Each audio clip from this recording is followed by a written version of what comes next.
Flamur Shala dhe sot flasim për çmimet reale dhe nominale. Çka do thot çmimi real?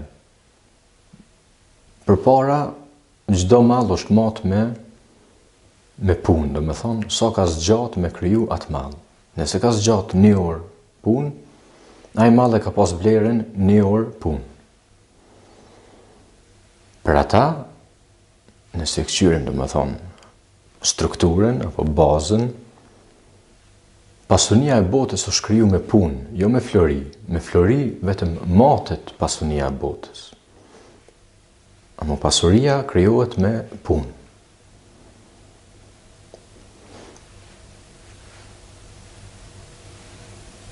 Do me thonë, nëse marrim punën si bazë për matjen e vlerës, do me thonë, çmimi real, si shembull, po thojmë një berber për mi prej flokët, i shkojnë 30 minuta punë.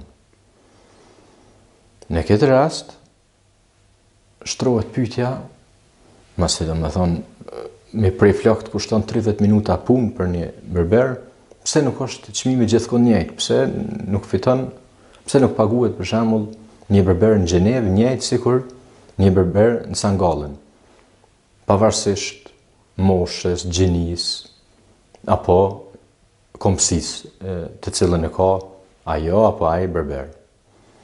E këtu himteni te koncepti i çmimit nominal.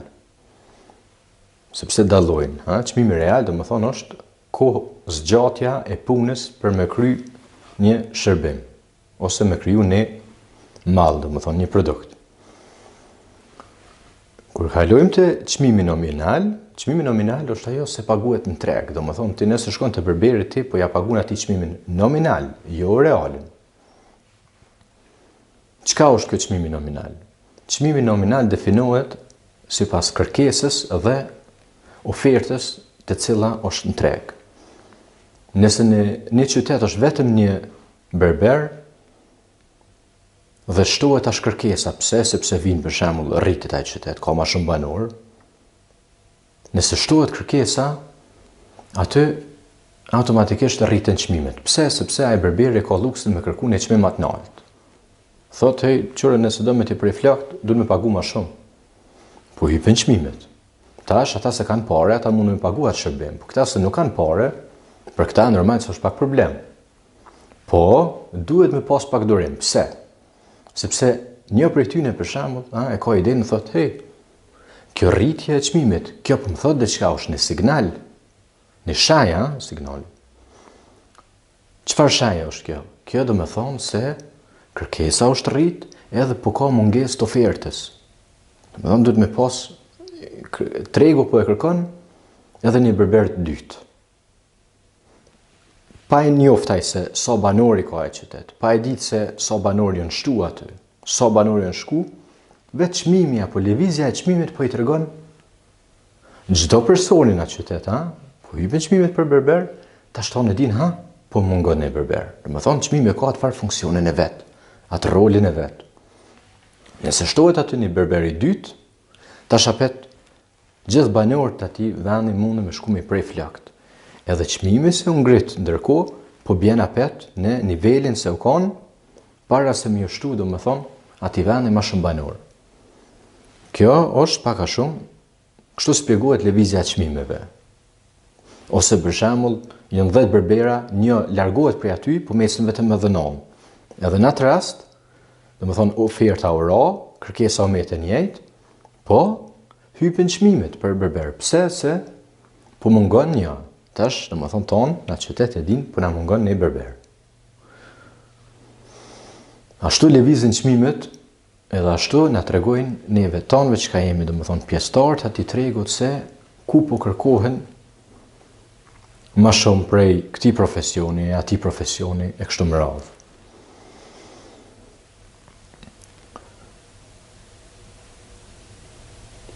Tash është edhe një pyetje e mbrëmtë lidhe me këtë temë, do të thonë tema çmim real dhe çmim nominal.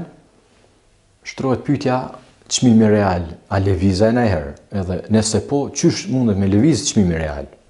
Thamë në fillim, çmimi real është kohë zgjatja për me kry për shembull në shërbim. Qysh mundet me lëviz ai çmim?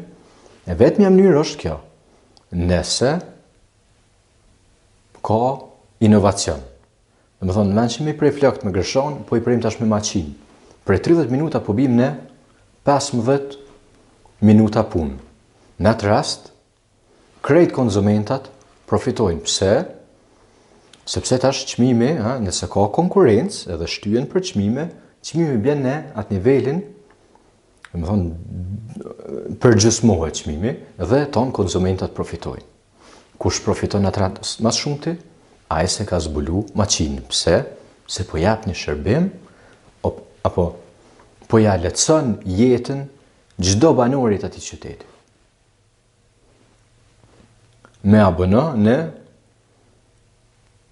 Focus Strategi, e gjan aty poshtë videot, është një button, domethënë një këpull, ku lexon subscribe apo subscribe, me abona aty dhe në të ardhmen çdo video se del, direkt e sheh se për çka po bëhet fjalë.